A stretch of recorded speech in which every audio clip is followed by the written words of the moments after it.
Leftover steaks. Let me show you what to do with it. Yeah.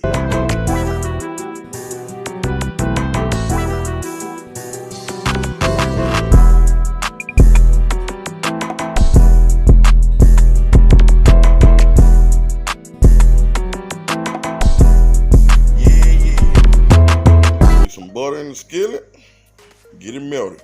Do some onions like so. Put some bell pepper like so.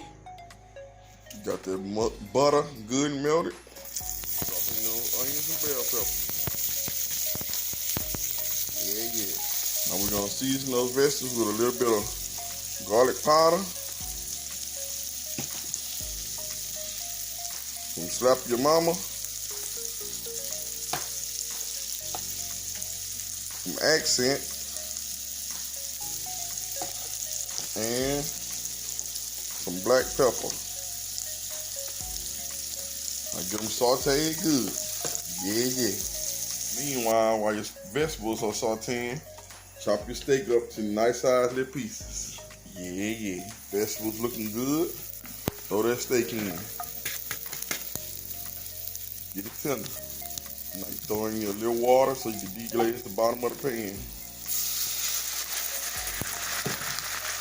Yeah.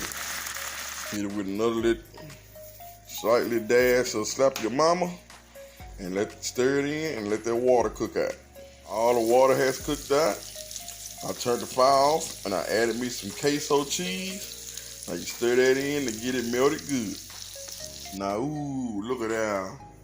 Don't that look good? Some Ghetto Philly cheese steak.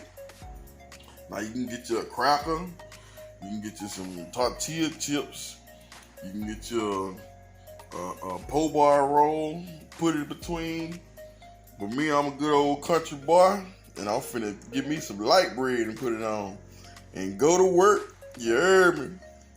Yeah. That Ghetto Philly, y'all.